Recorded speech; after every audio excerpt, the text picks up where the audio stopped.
"Are you waiting for someone?" The girl looked up at him from the metal bench. She was small. 11, maybe 12. Her hands were resting on a large black garbage bag that sat beside her like a second passenger.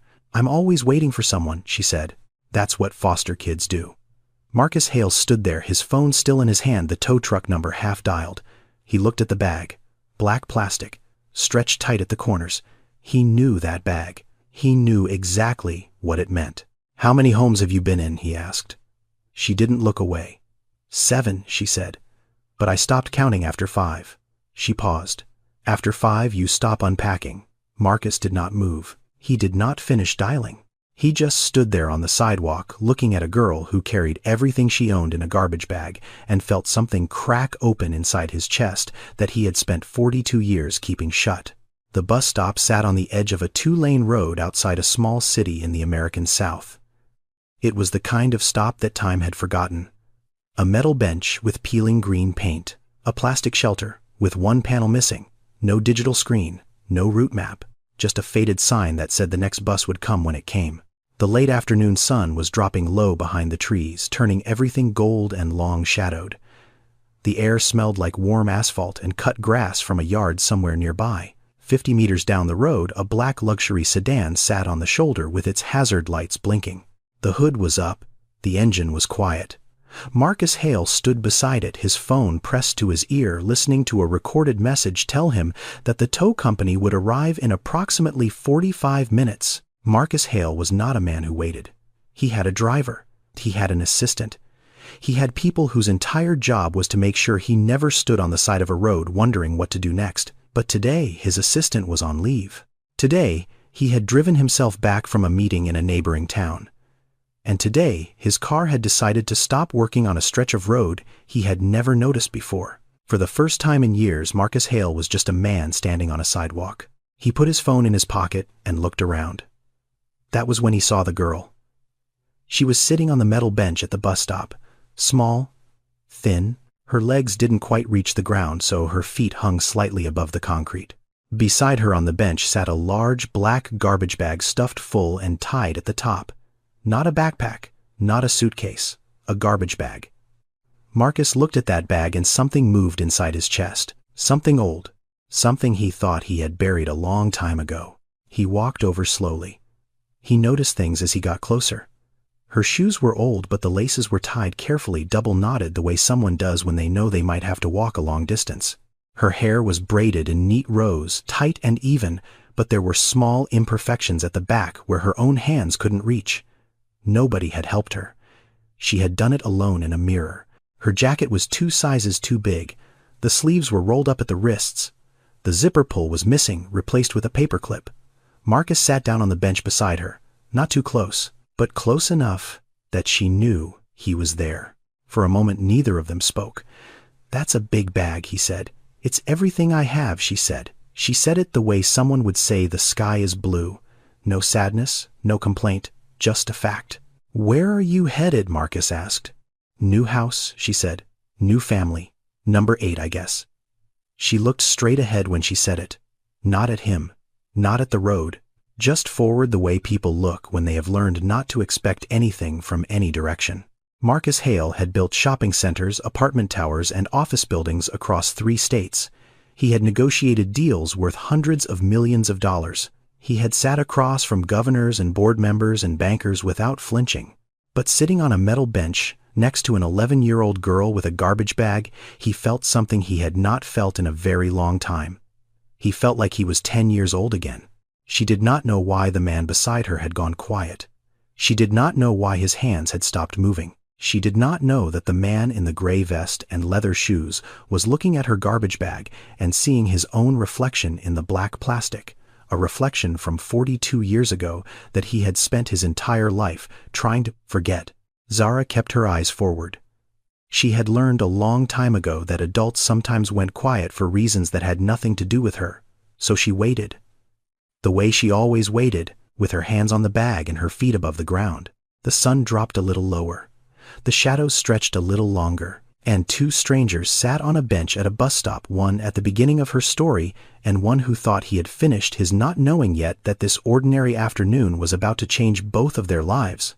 Marcus Hale did not know her name yet. He did not know where she had been or where she was going, but he knew the bag. He knew exactly what it meant to carry your entire life in something that was designed to be thrown away. And that knowing was the thing he could not walk away from. She was the first to speak again. "You're staring at my bag," she said. "I'm sorry," he said. "It's okay," she said. "Everybody stares. They just don't sit down." Zara pulled the bag a little closer. Marcus noticed the way her fingers gripped the plastic. Not with fear, with practice.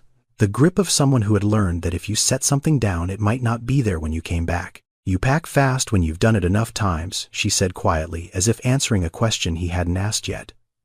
Marcus turned to look at her. "How fast?" 30 minutes, she said. "That's what they give you.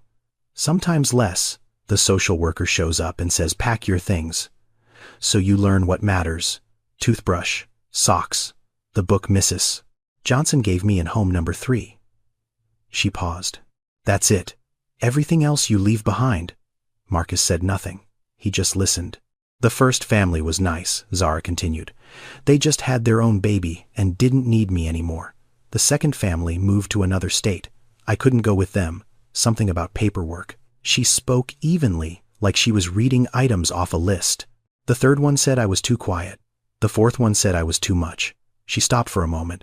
Then she said the fifth one was the longest. Almost a year. "I thought maybe that one would be real." "What happened?" Marcus asked. "The dad got a new job. They said they couldn't handle a foster child and a new schedule at the same time." She shrugged slightly. "After that, I stopped unpacking." "Did any of them say goodbye?" Marcus asked. Zara thought about that. Not quickly. She actually thought about it the way someone flips through old photographs in their mind. "Number 2 did," she said. She cried. "Number 5 left a note on my pillow, said she was sorry and that I deserved better." She paused again. "The rest just stopped being there. One day the house was home. The next day it wasn't." Marcus looked at the girl. 11 years old. 7 homes. And she spoke about it the way a soldier talks about old battles. Not with anger. Not with tears. Just with the flatness of someone who has learned that feelings slow you down when you need to move fast. "Mama Grace used to say something about that," Zara said. "Who is Mama Grace?" Marcus asked. "My grandmother," Zara said. "She raised me before I went into the system. She passed when I was 6. "What did she say?" "She said, if people leave, it doesn't mean you're not worth staying for. It means they weren't strong enough to stay." Marcus was quiet for a long time after she said that. He looked at the girl and saw something that most people missed. She was not broken. She was careful. There was a difference. Broken people stopped trying. Careful people had simply learned that trying came with a cost. The girl didn't know it, but she was sitting in the same kind of seat Marcus Hale had sat in 42 years ago. Not the same bench, not the same city, but the same kind of waiting, the same kind of bag, the same kind of silence that fills the space when a child realizes that nobody is coming and the only thing left to do is sit still and hope the world remembers you exist. Marcus looked at the road ahead, but he was no longer seeing it. He was seeing Memphis. Summer of 1982. He was 10 years old, sitting at a bus stop on the east side of the city with a black garbage bag between his knees. The 4th foster family had called the agency that morning. They said he was difficult. He was not difficult. He was afraid. But afraid and difficult looked the same to people who didn't want to look closely. The social worker was supposed to come at noon. It was now 2 in the afternoon. Marcus sat there watching buses pull up and pull away, pull up and pull away. He didn't get on any of them. He didn't have a ticket. He didn't know where to go. So he just sat. The sun was hot. His shirt was sticking to his back. His mouth was dry because the last family had told him to leave his water bottle since they had bought it. At some point, an older woman sat down on the bench beside him. She was black, maybe 60 or 65, wearing a cotton dress and carrying a brown paper bag. She didn't look at him right away. She just sat. After a few minutes, she opened the paper bag and took out half a sandwich wrapped in wax paper. She placed it on the bench between them. "In case you're hungry," she said. She didn't ask why he was there. She didn't ask about the bag. She didn't look at him with pity or concern, or the expression adults make when they see a child alone and want to feel better about noticing. She just opened a small Bible from her purse and started reading. Quietly, like nothing unusual was happening, Like sitting next to a boy with a garbage bag was the most normal thing in the world. Marcus picked up the sandwich. He ate it slowly. It was peanut butter and jelly on white bread. It was the first food he had eaten in 14 hours. He never forgot the taste. They sat together for almost an hour. She read. He ate. Neither of them spoke again until the social worker's car finally pulled up. Marcus stood and picked up his bag. The woman looked up from her Bible. Whatever they tell you about yourself, she said, don't believe all of it. Most of it is about them, not you. That was it. No lecture, no prayer, no long speech about staying strong. Just one sentence that landed somewhere deep inside a 10-year-old boy and never left. He never saw her again. He didn't know her full name. He only knew what the bus driver had called her once when she got on. Mrs. Odell.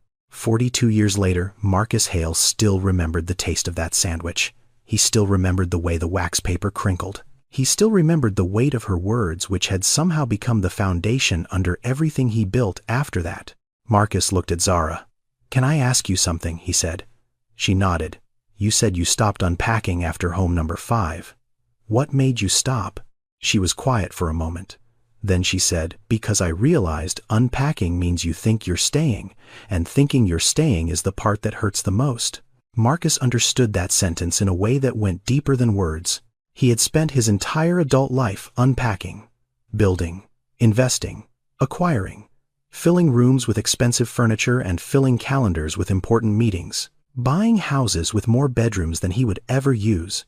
And now, sitting at a bus stop, he wondered if all that unpacking had been his way of proving to himself that he was finally staying somewhere, that nobody could move him again, that no social worker would ever knock on his door and say, pack your things. He looked at the garbage bag between them and felt the distance between who he was now and who he had been collapse into nothing. 42 years, billions of dollars, hundreds of buildings, and here he was, sitting next to a version of himself he thought he had left behind. The same bench, the same bag, the same silence.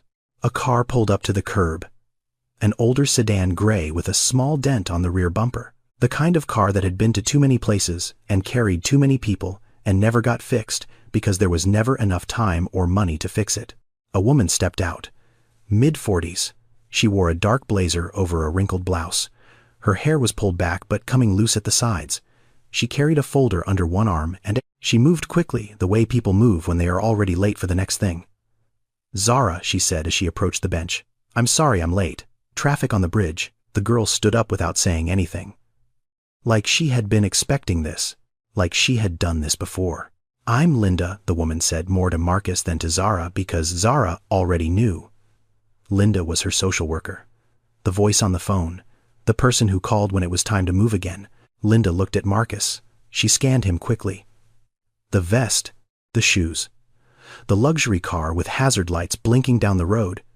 She softened her voice slightly but kept it professional. Thank you for keeping her company, sir, she said. We'll take it from here. Marcus stood up slowly. I was just talking with her, he said. Linda nodded. She opened the folder and glanced at a form checking something. Then she looked at Zara. Do you have all your things? Zara looked at the garbage bag. Yes. Linda did not comment on the bag. She had seen too many bags like it. Her eyes moved past it the way a paramedic's eyes move past blood. Not because she didn't care, because caring every time would break her. Marcus stepped forward slightly. Where is she going? He asked. Linda hesitated. I can't share that information. Privacy policy? Is it a good home? Marcus asked. Linda looked at him for a long time, the kind of look that said she wanted to answer honestly, but knew that honesty and her job didn't always fit in the same sentence. It's an available home, she said. Marcus heard that word. Available. Not good. Not loving. Not safe. Not right. Available. A home that had space. A bed that was empty. A family that had agreed to take one more child because the system needed one more place to put a child. Available. That word sat in his chest like a stone. Zara picked up the garbage bag. She lifted it with both hands the way someone lifts something heavy that they've carried too many times to complain about. She walked toward the car. Then she stopped. She turned back and looked at Marcus. Thank you for sitting with me, she said. Most people don't. Marcus looked at her. Most people don't know what that bag means. Zara studied his face. Not the way a child looks at an adult, the way one survivor looks at another. You had one too, she said quietly. Didn't you? Marcus did not answer, but his face answered for him. Something shifted behind his eyes. Something cracked open just slightly, just enough for the girl to see what was behind it. Zara nodded slowly, like she understood. Then she turned and walked to the car. Linda opened the back door. Zara put the garbage bag on the seat first, then climbed in beside it. She pulled the seatbelt across her chest. The door closed. The engine started. The car pulled away from the curb and merged onto the road, heading somewhere that Zara had never been, to stay with people she had never met, in a house she would probably never unpack in. Marcus watched the car until it disappeared around a bend in the road. Then he stood there for a while longer, looking at the empty bench. If this story has touched you so far, please take a moment to like this video and share your thoughts in the comments. Tell us where you are watching from, because every story matters. And subscribe so you don't miss what happens next. Marcus Hale stood at the bus stop for another 10 minutes after the car disappeared. He could have called his assistant. He could have checked on the tow truck. He could have opened his laptop and answered the 47 emails waiting in his inbox.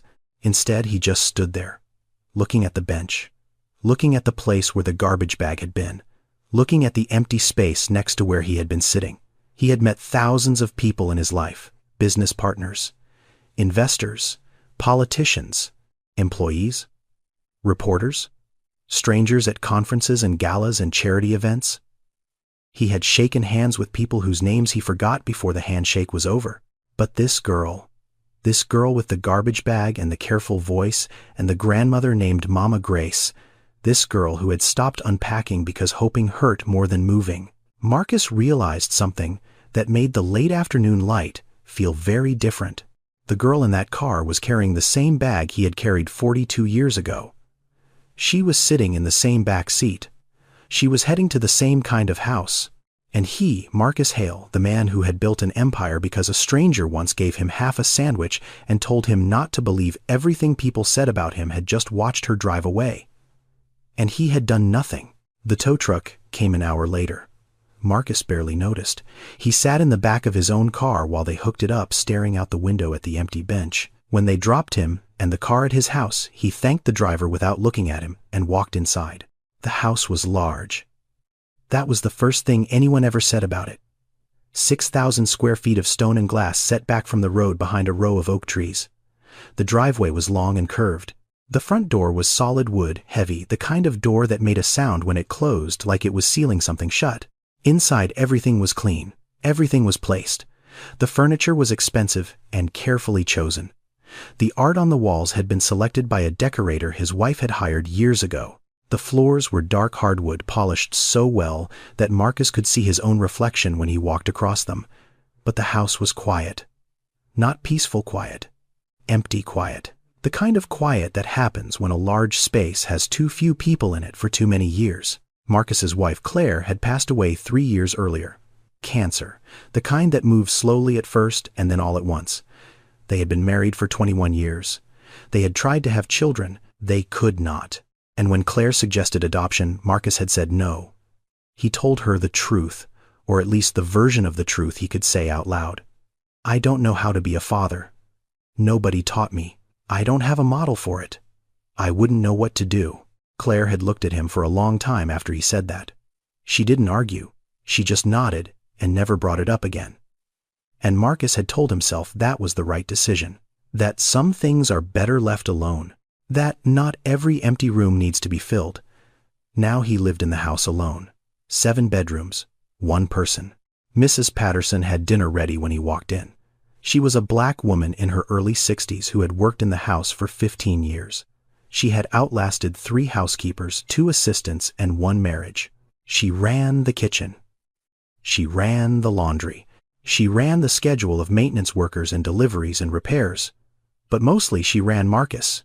Gently, quietly, the way someone manages a person who does not know they need managing. She set a plate on the dining table. The table seated 8. Marcus sat in the same chair he always sat in, the one at the end. The other 7 chairs were empty. He picked up his fork but did not eat. He just looked at the plate. Mrs. Patterson watched him from the kitchen doorway. "You're quiet tonight," she said.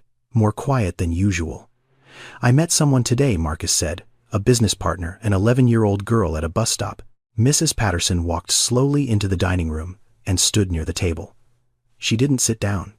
She never sat at the table, but she stood close enough to listen the way she always did, like a woman who had learned that sometimes the most important conversations happen when someone is pretending to eat.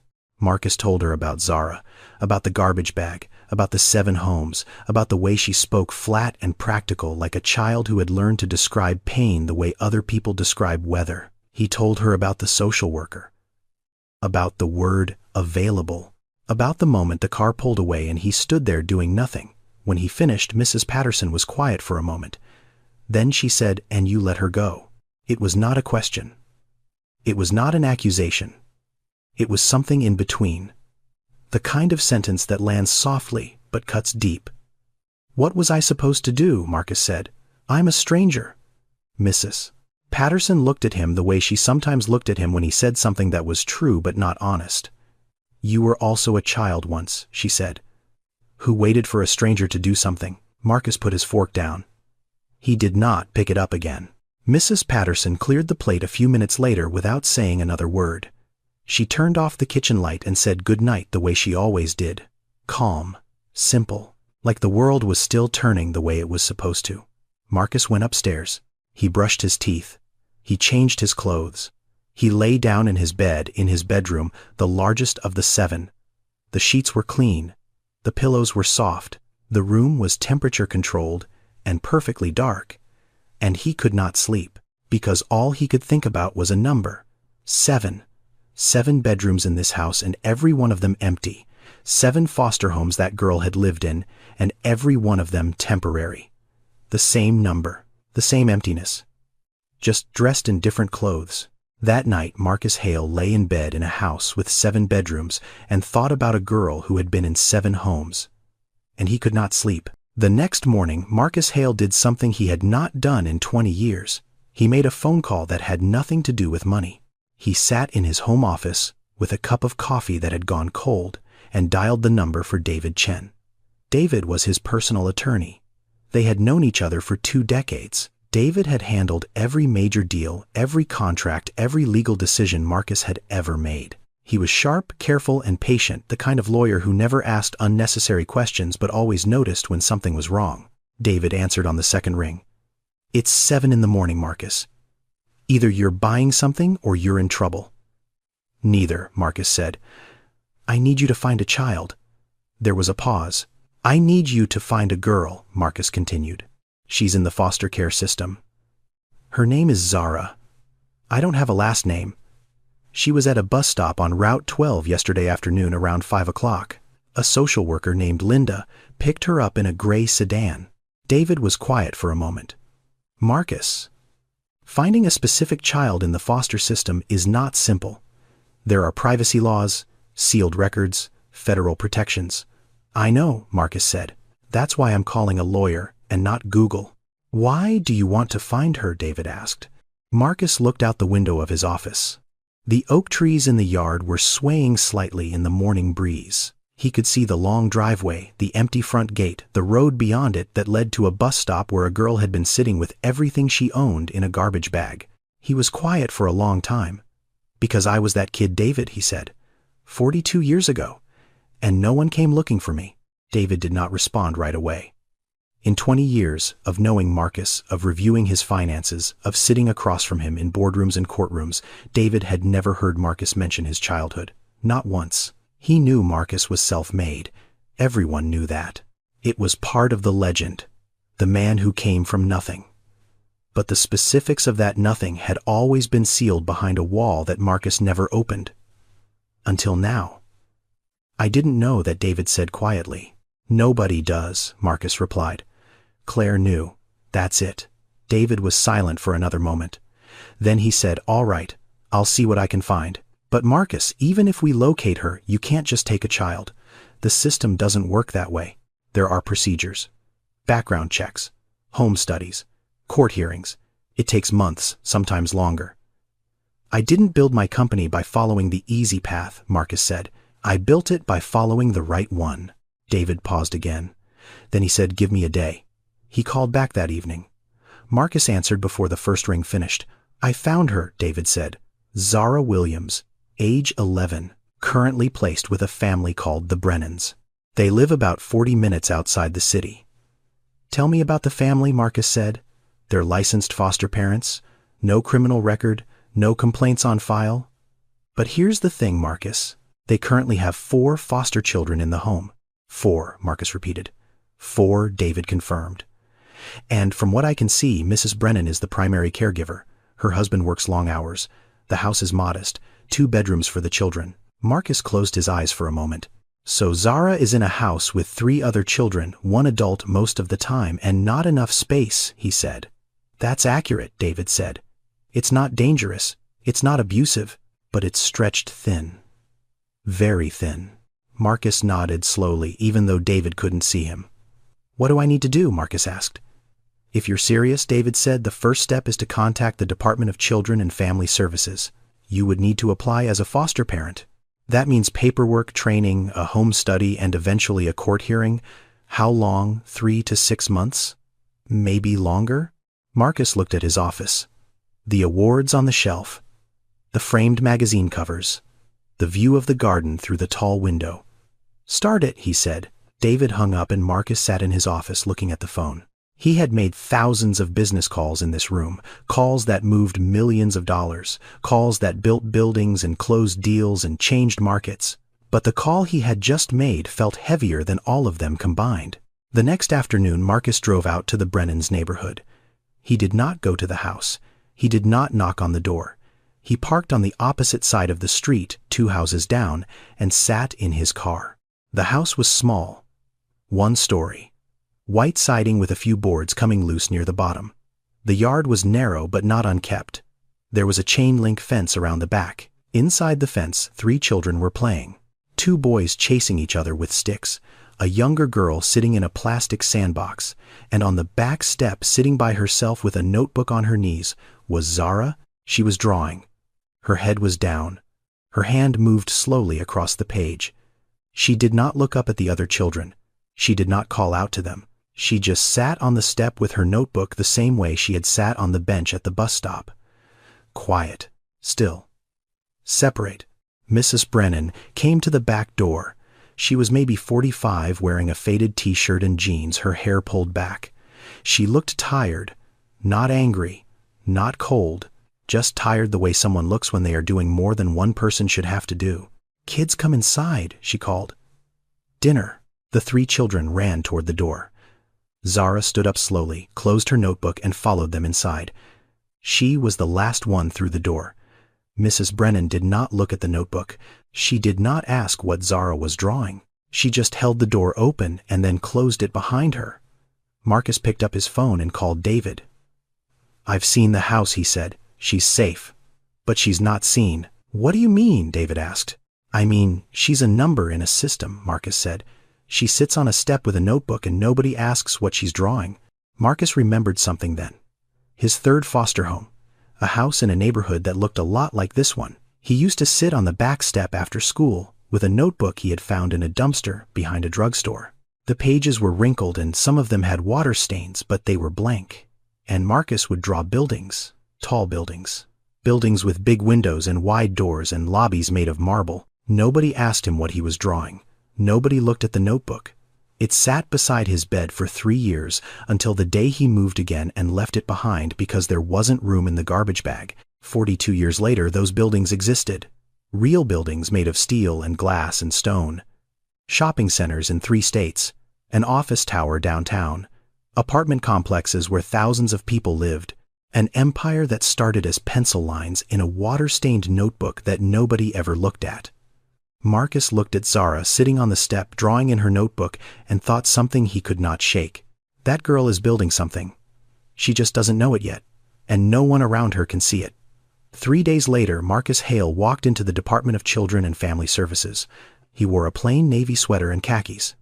No tie, no cufflinks. He had thought carefully about what to wear, which was something he almost never did. In business, he wore what power looked like. Today, He wanted to look like what steady looked like. The building was old. Government old. Fluorescent lights, linoleum floors, plastic chairs in a waiting area. A reception desk with a woman behind it who looked like she had answered the same questions 1,000 times. Marcus walked up to the desk. "I'd like to speak with someone about becoming a foster parent," he said. The woman looked up. "Name Marcus Hale." She typed it into her computer. Then she stopped. She looked at the screen. Then she looked at him. "Marcus Hale," she said. "The Marcus Hale I only know one," he said. She picked up the phone and made a call. A few minutes later, a woman came out from a back office. She was about 50 in a dark blazer and reading glasses pushed up on her head. She extended her hand. "Mr. Hale." "I'm Mrs. Rodriguez. I supervise placements in this district. Please come in." They sat in her office. It was small and crowded with files. A calendar on the wall was covered in colored sticky notes. A coffee mug on the desk said "World's Okayest Social Worker." Mrs. Rodriguez sat behind her desk and folded her hands. "So," she said, "you want to become a foster parent. I want to learn about a specific child," Marcus said. "Her name is Zara Williams." Mrs. Rodriguez nodded slowly. "I can't discuss specific cases without a formal relationship to the child, but I can talk to you about the process." "Are you looking to foster or adopt?" "I'm looking to help," Marcus said. Mrs. Rodriguez gave a small smile, not unkind, but knowing. "That's what everyone says at first," she said. Then they find out how much paperwork is involved, how long it takes, how many classes they have to attend, how many questions they have to answer about their own childhood, their own mental health, their own finances, their own reasons, and most of them decide it's easier to write a check. Marcus looked at her steadily. "I know how the system works," he said. "I was in it." Mrs. Rodriguez stopped. Her hands unfolded. She leaned back slightly in her chair and looked at him differently. Not like a celebrity, not like a billionaire, like a person. "How many homes?" she asked quietly. "5, Marcus said, "before someone finally kept me." She was quiet for a moment. Then she said, "Single men applying to foster are rare. The process will be longer and more scrutinized. There will be a background check, financial review, home study interviews, mandatory training classes, and a court hearing. You will be asked personal questions that most people are not comfortable answering." "I understand," Marcus said. "The system is designed to protect children," she continued. "Sometimes that means protecting them from people with good intentions who aren't ready." Marcus nodded. "I'm not asking to skip the line," he said. "I'm asking to stand in it." Mrs. Rodriguez looked at him for a long time. Then she opened a drawer and pulled out a thick folder. She placed it on the desk between them. "This is the application," she said. "It's long, it's personal, and it's just the beginning." Marcus took the folder. It was heavier than any contract he had ever signed. That evening, Marcus sat in his home office reading through the foster care application. Every page asked something personal: family history, childhood experiences, reasons for applying, mental health history, relationships, support systems. His phone buzzed. A message from David. "I pulled Zara's school records. Thought you should see this." Marcus opened the attachment. It was a report from Zara's teacher. Grades were above average. Attendance was almost perfect. Behavior notes said she was cooperative but reserved. The word "withdrawn" appeared 3 times. The phrase "emotionally guarded" appeared once. Then Marcus read a single line in the teacher's observation section that made him stop scrolling. "Zara draws houses during free time. Not the house she lives in, houses she imagines." Marcus put the phone down. He closed his eyes for a moment. He drew houses too. When he was her age. Not the houses he lived in, houses he dreamed about. Houses with big kitchens and backyards and rooms with doors that locked from the inside so nobody could come in without asking. He drew those houses in notebook after notebook because drawing them was the only way to live in them, even for a minute. That was how foster children dreamed. Not out loud, not in words, on paper, quietly, where nobody could take the dream away because nobody knew it existed. Marcus opened his eyes and made a decision. He took a piece of paper from his desk, plain white. Not company letterhead, not embossed, just paper. And he picked up a pen, not a keyboard, not a phone, a pen, and he began to write. "Dear Zara, I sat next to you at a bus stop last week. I don't know if you remember me. I was the man with the broken-down car. I noticed you carry a notebook. I used to carry one too. When I was about your age, I drew houses, buildings, places I wanted to build one day. Nobody asked me what I was drawing. I never showed anyone. I don't know what you draw, but I think it matters. Whatever is in that notebook, keep going. Don't stop. Don't let anyone tell you it's just drawing. Sometimes the things we put on paper are the first drafts of the things we build for real. You don't know me, but I wanted you to know that someone noticed. He signed it, just his first name, Marcus. The next morning, he drove to Zara's school.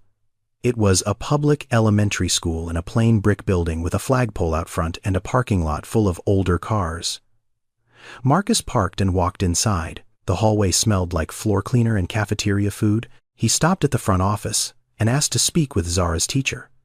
The woman at the desk looked at him carefully, the way school staff look at any adult who shows up asking about a specific child. He explained that he was a former foster child himself and that he wanted to send a letter of encouragement to a student. He said the letter could go through the teacher first. He said the teacher could read it before giving it to Zara. He said he understood the precautions. The principal was called. A short conversation happened. Marcus waited in a plastic chair in the hallway while they discussed it. Eventually, the principal came out and said the letter could be delivered through the teacher. Marcus handed over the envelope. It was sealed. His name was not on the outside, only Zara's. He walked back to his car. He sat behind the wheel for a moment before starting the engine. He thought about something Mrs. Odell had said to him 42 years ago at a bus stop in Memphis. Whatever they tell you about yourself, don't believe all of it. Most of it is about them, not you. He had carried that sentence for more than 4 decades. It had lived inside him through 5 foster homes, through years of building a company from nothing, through marriage, through loss, through every boardroom and every negotiation, and every night alone in a house too big for one person. He had never been able to pass that sentence on to anyone. Until now. Zara Williams had never received a letter before. Not a real one. Not one with her name written on the front in ink that someone had actually pressed a pen into paper to write. The last time someone had written her name on anything personal was Mama Grace. A birthday card with a hand-drawn cake on the front. Zara was 5. She still had that card. It lived in the inside pocket of her jacket, folded so many times the creases had turned white. So, when her teacher, Miss Harding, called her to the front of the classroom during morning break and held out a white envelope, Zara did not reach for it right away. "Someone sent this for you," Miss Harding said, through the front office. Zara looked at the envelope. Her name was written on the front. Just her first name, Zara. The handwriting was neat, but not perfect, like someone who typed most of the time but had chosen to use a pen on purpose.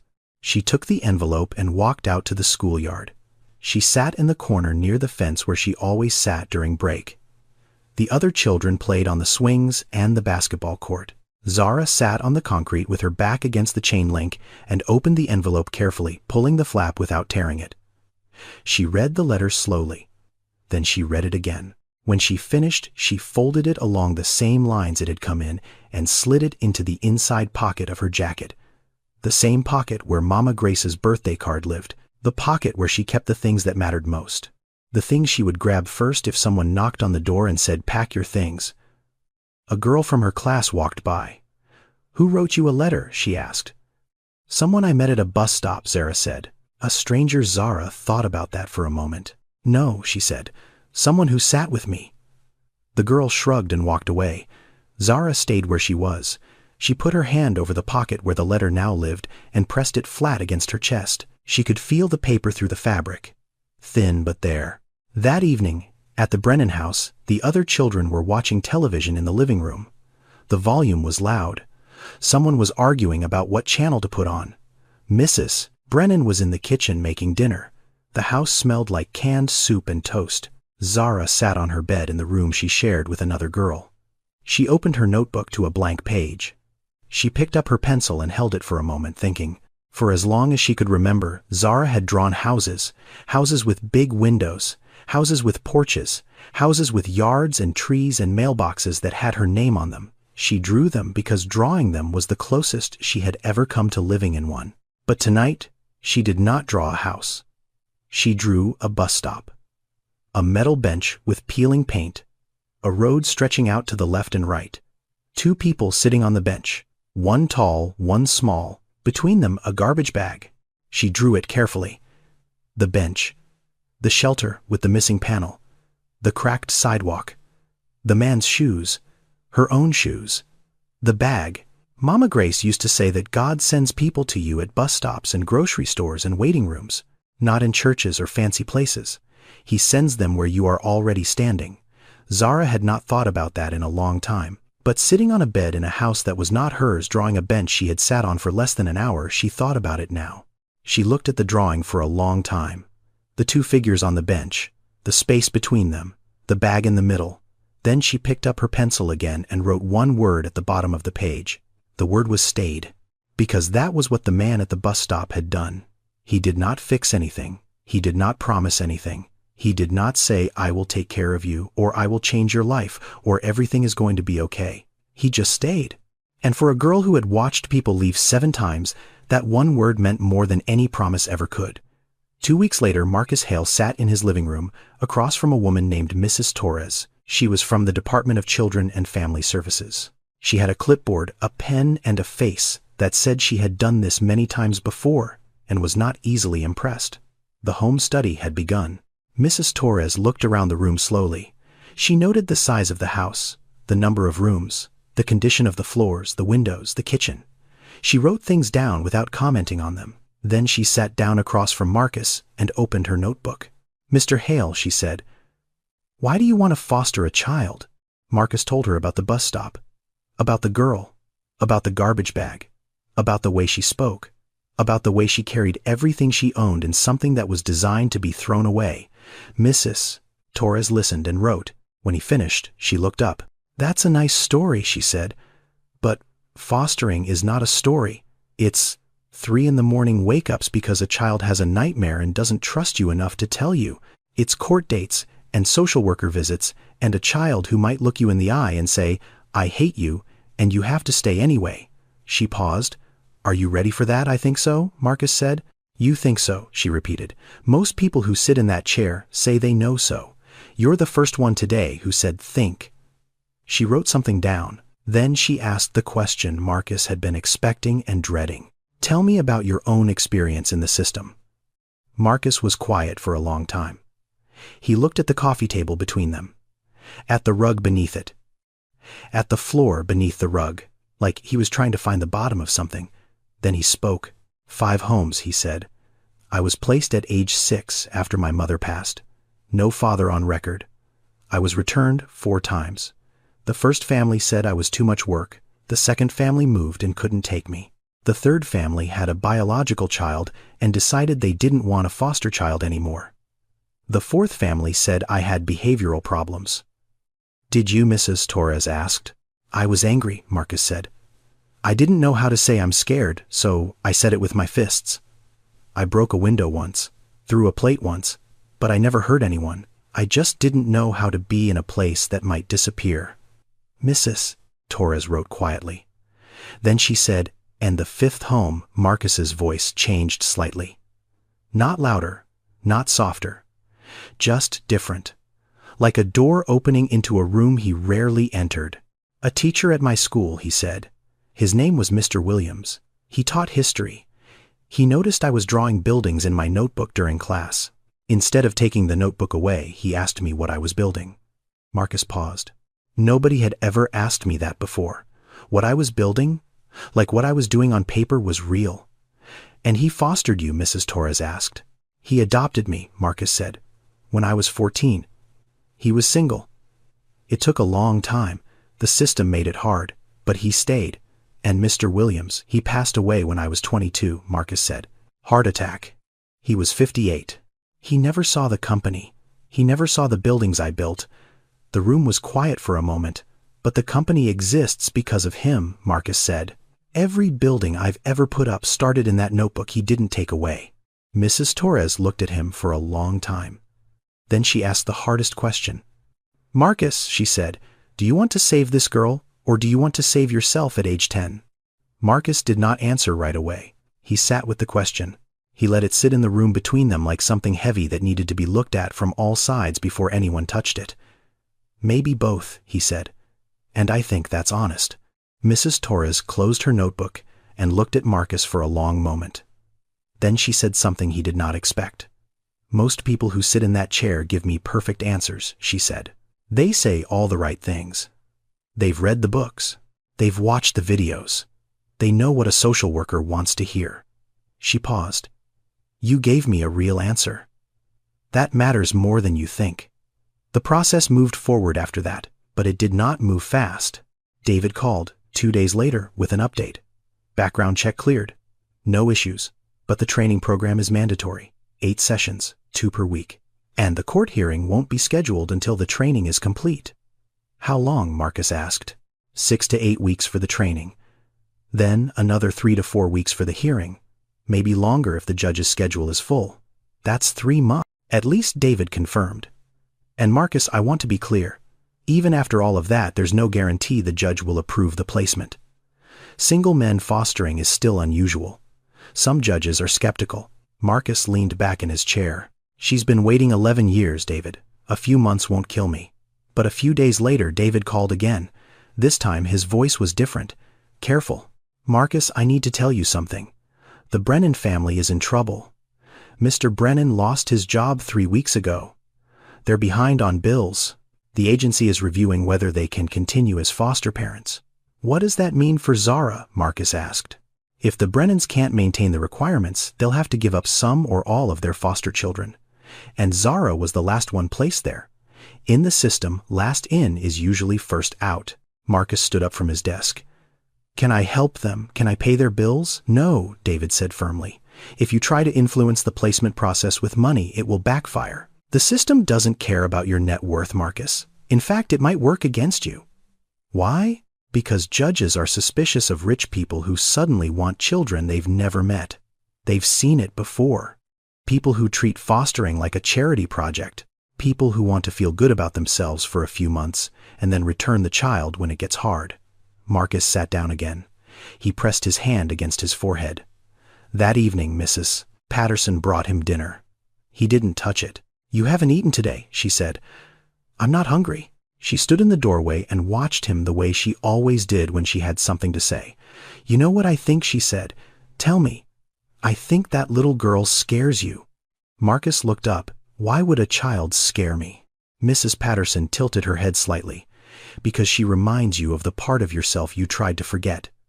The part that sat on benches and carried garbage bags and waited for people who never showed up. You built all of this," she gestured around the room, "so you would never have to think about that boy again. And now here he is, sitting at a bus stop, looking right at you." Marcus did not answer. Mrs. Patterson picked up the untouched plate and walked back to the kitchen. Marcus sat in his office that night staring at the foster care application folder on his desk. He had built his life by controlling outcomes, money, strategy, timing. He knew how to read a deal, how to outmaneuver a competitor, how to close a negotiation in his favor. His entire career was built on the belief that if you planned well enough and worked hard enough, you could determine the result. But this was something money could not speed up. Strategy could not shortcut. Timing was in someone else's hands, a judge, a social worker, a system that moved at its own pace for its own reasons. For the first time in decades, Marcus Hale was not in control, and it terrified him. It happened on a Tuesday morning. The call came from David at 8:15. "The Brennans notified the agency," David said. "They can't continue. Financial hardship. They're releasing all 4 children back to the system." Marcus gripped the phone. "When?" "Today. Social workers are already being dispatched. Zara too, Zara too." Marcus closed his eyes. He saw the garbage bag. He saw the bus stop. He saw the girl's hands gripping the black plastic with the practiced grip of someone who had done this too many times. "Where will she go?" he asked. "I don't know yet," David said. "The agency will find whatever placement is available." Available. That word again. Not good, not safe, not right. Available. At the Brennan house, Linda arrived at 9:30 in the morning. She parked the gray sedan in the same spot she always parked it. She walked up to the front door and knocked the way she always knocked. 2 soft knocks. Then she waited. Mrs. Brennan opened the door. Her eyes were red. She had been crying. Not in front of the children. In the bathroom with the water running so they couldn't hear. "I'm sorry, Mrs." Brennan said. "We tried." "I know you did," Linda said. Zara was already in the bedroom she shared with the other girl. She was packing. She didn't need to be told. She had heard Mrs. Brennan on the phone the night before. She had heard the words, "can't anymore, and I'm so sorry and we just don't have the money." She knew what those words meant. She had heard them before. The garbage bag was open on the bed. Zara packed her things quickly. She had done this 8 times now. She knew the order. Toothbrush first, then socks, then the book from Mrs. Johnson, then everything else. But before any of that, she reached into the pocket of her jacket and took out 2 things. The birthday card from Mama Grace and the letter from Marcus. She held them both for a moment. Then she put them back in the pocket and zipped it shut. Those 2 things would stay on her body. Not in the bag, on her. The notebook went in last. She wrapped it in an old t-shirt so the pages wouldn't bend. Then she tied the bag at the top and lifted it off the bed. 30 minutes. Start to finish. She was getting faster. Linda was waiting at the front door. "Ready?" she asked. Zara nodded. They walked to the car. Linda opened the back door. Zara put the bag on the seat and climbed in beside it. She pulled the seatbelt across her chest. She had done this motion so many times that her body did it without thinking. Bag on seat, climb in, seatbelt. Linda started the car. They drove in silence for a few minutes. Then Linda spoke. "I'm sorry, Zara." Zara looked out the window. "It's not your fault," she said. "I know," Linda said, "but I'm still sorry." It was a small moment. A quiet exchange between 2 people who both understood that the system was bigger than either of them and that sometimes being sorry was the only honest thing left to say. The car turned onto the main road. They passed the gas station. They passed the grocery store. They passed the school Zara had been going to for the last 3 weeks. And then they passed the bus stop. Zara turned her head. She looked at the metal bench through the car window. The bench was empty. No one was sitting there. No man in a gray vest. No broken-down car with hazard lights blinking. Just an empty bench at the side of the road. She looked at it until the car turned a corner and she couldn't see it anymore. Mama Grace said people are like trees. Some have deep roots and stay forever. Some are just passing through like leaves. But even the leaves keep you warm for a while. That evening, Zara was placed in a group home called Horizon House. It was a low brick building on a quiet street. Inside, there was a long hallway with rooms on both sides. Each room had 2 beds. There was a shared bathroom at the end of the hall. A schedule was posted on the wall near the front desk. Wake up at 7. Breakfast at 7:30. Lights out at 9. A staff member showed Zara to her room.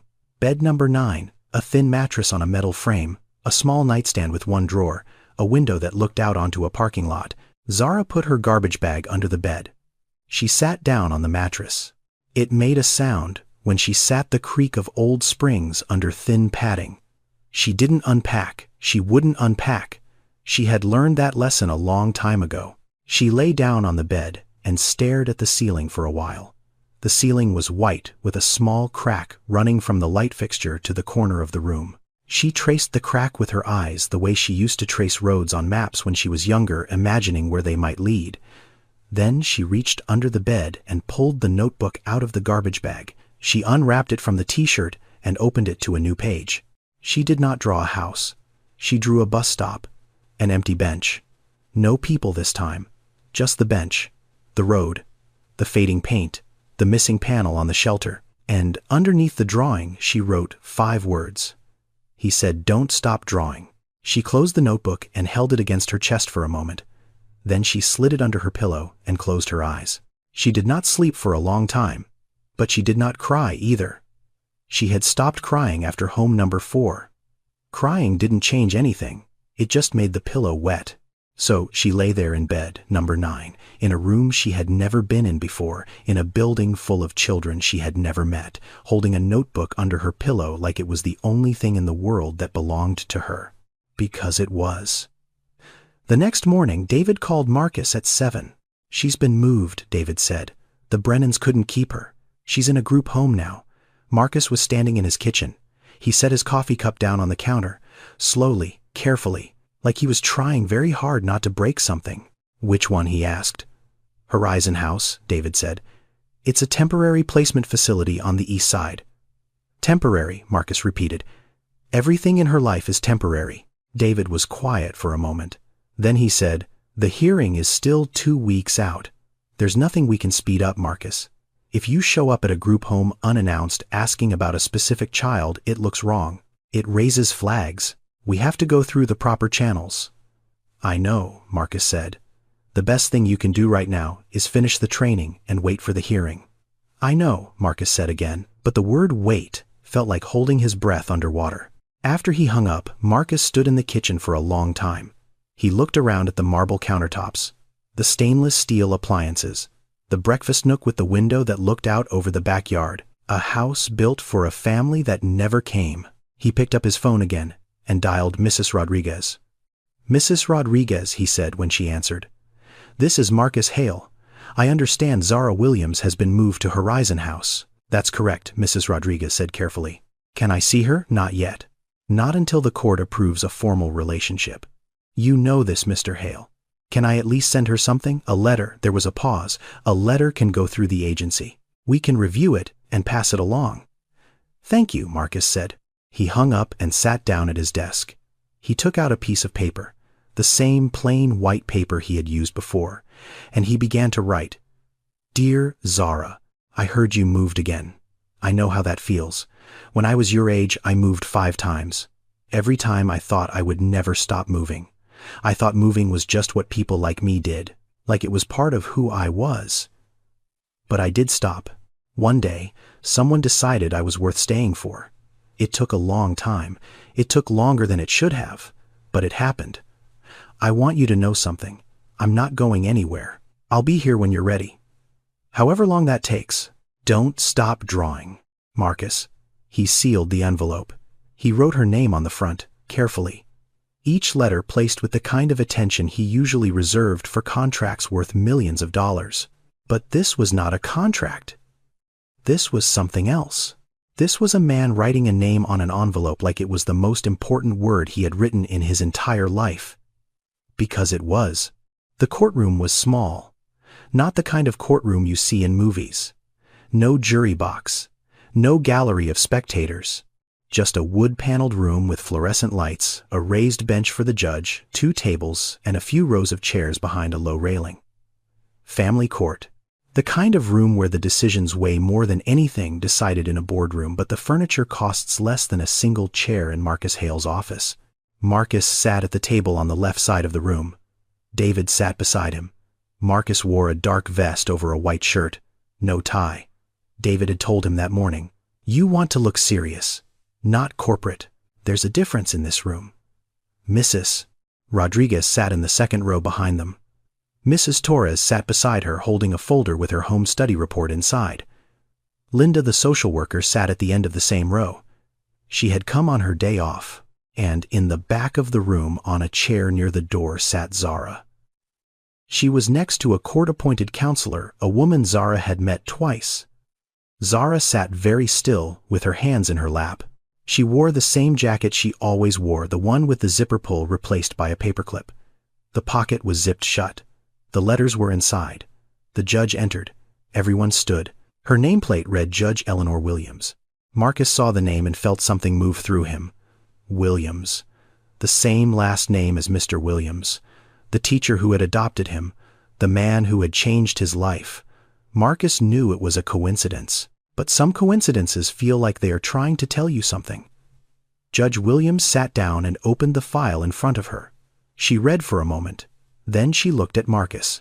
"Mr. Hale," she said, "you are petitioning to become the foster parent of Zara Williams with the intent to adopt." "Is that correct?" "Yes, Your Honor," Marcus said. "I've reviewed the home study, the background check, the training records, and the recommendations from the Department of Children and Family Services." She paused. "Everything appears to be in order. But I have questions." "Of course," Marcus said. "Why do you want to foster this child?" Marcus looked at the judge. He did not look at his hands. He did not look at the table. He looked directly at her eyes. "Because I met her at a bus stop," he said. "She was sitting on a bench with a garbage bag. Everything she owned was inside it. and I recognized that bag because I carried one just like it when I was her age. Judge Williams listened without writing. I was in the foster care system for 8 years, Marcus continued. 5 homes. I was returned 4 times. I carried my life in a garbage bag from house to house, and nobody ever asked me if I was okay. Nobody ever asked me what I was drawing in my notebook. Nobody ever came looking for me. He paused. I built a company. I built buildings. I built a life that looks from the outside like everything worked out.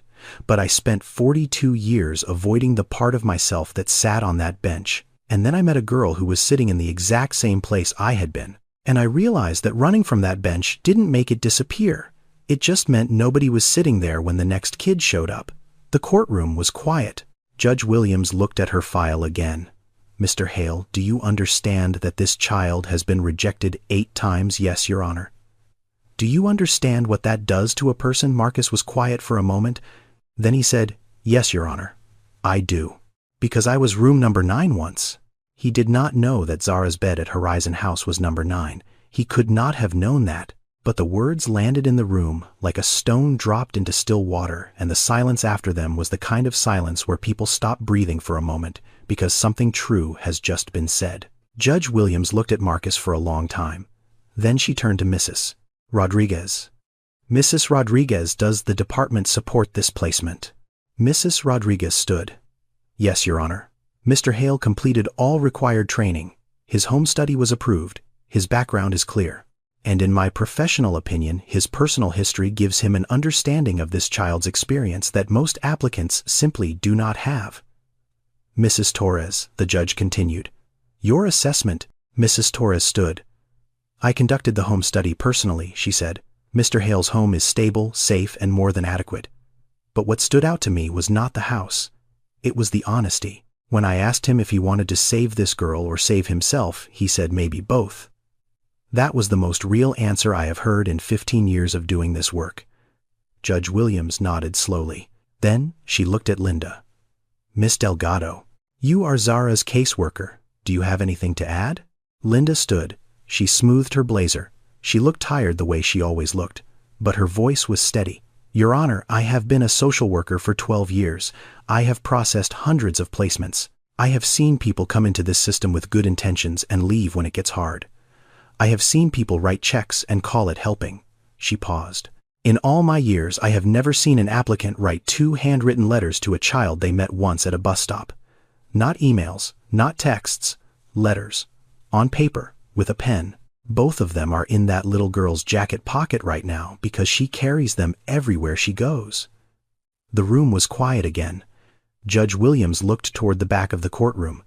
At Zara. Zara sat very still. Her hands were in her lap.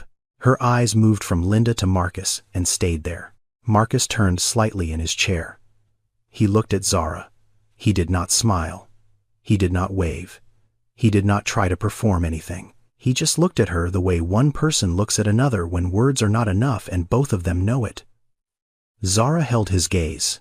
Then, very slowly, almost invisibly, she nodded. One small movement of her head, so slight that if you blinked, you would have missed it. But Marcus did not blink, and he saw it. Judge Williams saw it too. She looked down at her file one more time. Then she closed it. I've seen a lot of cases in this courtroom, she said. I've seen a lot of promises, a lot of good intentions, a lot of people who want to help until helping becomes inconvenient. She looked at Marcus. But I have rarely seen someone who understands what this child needs because they once needed the same thing. She picked up her pen. I am approving the foster to adopt placement of Zara Williams with Marcus Hale, effective immediately, subject to standard review periods. Mr. Hale, this child has been waiting a long time. Do not make her wait any longer. I won't, Your Honor, Marcus said. The gavel came down once. A small sound, but it echoed. 3 days later, Marcus pulled his car up to the Department of Children and Family Services. He parked near the front entrance and turned off the engine. He sat for a moment, both hands on the steering wheel, looking at the building. Then he got out and walked inside. Zara was waiting in the reception area. She was sitting in a plastic chair with her garbage bag on the floor beside her. The same bag, the same black plastic, the same careful knot at the top. A staff member walked her to the door. "She's all yours, Mr. Hale," the woman said. She meant it kindly. But Marcus noticed that the words sounded like a transaction, like handing over a package. He looked at Zara. She looked at him. Neither of them spoke for a moment. Then Marcus looked down at the garbage bag. "After today," he said, "you won't need that anymore." Zara picked up the bag. She held it against her body with both arms. "I'll keep it," she said, "just in case." Marcus nodded. He understood. He didn't push. He didn't try to take it from her. He didn't say everything is going to be different now, or you're safe, or any of the things people say when they want to believe something is fixed before it actually is. He just said, "Okay." They walked to the car. Marcus opened the back door. Zara put the garbage bag on the seat. Then she climbed in beside it. Seatbelt, bag, the same routine. They drove in silence for most of the ride. Zara looked out the window. She watched the streets change from commercial to residential, from small houses to larger ones, from chain-link fences to stone walls and tall trees. When the car turned onto the long driveway that led to Marcus's house, Zara leaned forward slightly. The house appeared through the trees, large, stone and glass. The oak trees lining the driveway. The front door, solid wood. "This is where you live?" she asked. "This is where we live," Marcus said.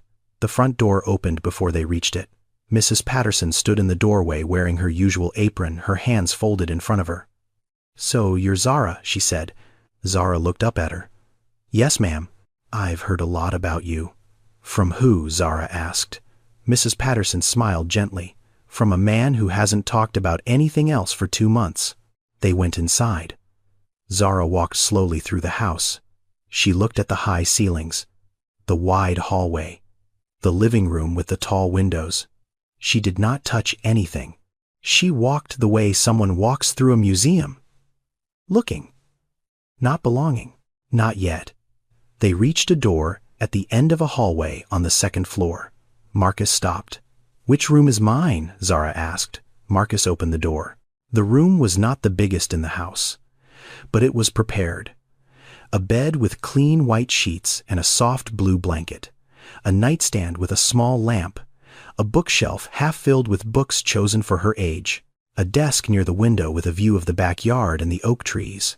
And on the desk, a wooden box. Open. Inside were colored pencils, drawing pens, watercolor brushes, and a brand new sketchbook with a leather cover. Zara walked to the desk. She looked at the box. She touched the pencils lightly the way someone touches something they are afraid might disappear. Then she looked at Marcus. "You remembered," she said. "I remembered," he replied. Zara stood in the room for a long time. She looked at the bed, the bookshelf, the window, the desk, the drawing supplies, the clean floor, the door that had a lock on the inside. Then she set the garbage bag down on the floor. She did not put it under the bed. She did not hide it. She just set it on the floor near the closet like something she wasn't ready to let go of but didn't need to hold anymore. She sat down on the edge of the bed, slowly, carefully. The way someone sits on something they think might not be real. She pressed her hands into the mattress and felt it hold her weight. She looked at Marcus one more time. She didn't say thank you. She didn't say this is amazing. She just looked at him with the expression of someone who wanted to believe but had been taught too many times that believing was the part that hurt the most. Marcus understood that look. He had worn it himself at age 14, standing in Mr. Williams's house for the first time, wondering how long it would last. "I'll be downstairs," he said. "Take your time." He closed the door gently behind him. That night, for the first time in a very long time, Zara did not sleep with her shoes on. In every foster home she had slept with her shoes on, laces tied, double knotted, because you never knew when someone would knock on the door and say, "Pack your things." You never knew when 30 minutes would start. But tonight she sat on the edge of the bed and looked at her shoes for a long time. Then she untied the laces, slowly, one shoe, then the other. She placed them neatly beside the bed, side by side, toes pointing forward. She lay down. She pulled the blanket up to her chin. She looked at the ceiling. It was smooth and white, no cracks, and she slept. 6 months passed, and the house changed. Not the walls, not the floors, not the furniture. The house itself looked exactly the same as it had before Zara arrived, but it sounded different, it felt different, it breathed differently. There were footsteps now. Not just Marcus's slow, heavy steps moving from the office to the kitchen and back. There were quick, lighter steps on the staircase. There was the sound of a pencil moving across paper in the evening. There was the occasional sound of a cabinet opening and closing in the kitchen at odd hours because Zara still sometimes got up at night to check that the food was still there. She called him Mr. Marcus. Not Dad, not Father. Mr. Marcus. And Marcus never corrected her. He understood that names were earned, not assigned, and that some names took longer than others. At school, things shifted. Her grades, which had always been decent despite everything, began to rise. Her teacher sent a note home that said Zara is more engaged in class. She raised her hand twice this week. For a girl who had been described as withdrawn for years, raising her hand twice was a revolution. She made a friend, a girl named Lily, who sat next to her in art class. Lily drew animals. Zara drew buildings. They didn't talk much during class. They just drew side by side and sometimes held up their notebooks to show each other what they had made. It was the quietest friendship in the school, and it was the first real one Zara had ever had. Marcus changed too. He started leaving the office earlier. He rescheduled meetings that fell during dinner time. He went to the school art show and stood in a gymnasium with fluorescent lights and paper streamers and looked at Zara's drawing hanging on the wall between a crayon dinosaur and a finger painting of a sunset. He was the only person there in a vest. He was also the only person there who had never attended a school event for a child before.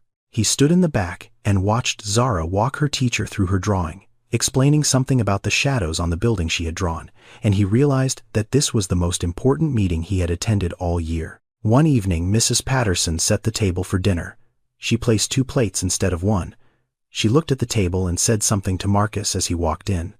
"This house used to sound like a museum," she said. "Now it sounds like a home." "What's the difference?" Marcus asked. Mrs. Patterson smiled. "A museum has things in it. A home has someone running down the hallway." After dinner that evening, Zara came to Marcus in his office. She was holding her notebook, the same notebook she had carried at the bus stop. It was fuller now. The pages were thick with drawings, some in pencil, some in the colored pens from the wooden box. "I drew something for you," she said. Marcus put down his phone. He turned his chair to face her completely. She opened the notebook to the last page and held it out to him. It was a drawing of a house. Not an imaginary house, not a house from a dream. It was this house, Marcus's house, drawn in careful detail, the stone walls, the oak trees, the front door with the heavy wood, the windows, the driveway that curved toward the road, and in front of the house 2 figures, one tall, one small, standing side by side. Underneath the drawing in her careful handwriting, Zara had written one sentence. "This is the first house I didn't have to imagine." Marcus looked at the drawing. He looked at it for a very long time. He did not speak. He did not need to. Some moments are too full for words, and this was one of them. Then he said very quietly, "Thank you for drawing us a home." Marcus Hale had built hundreds of buildings in his life.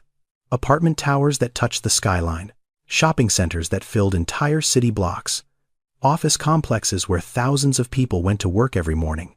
He had seen his name on plaques and in newspapers and on the sides of construction fences, but none of those buildings had ever been called a home.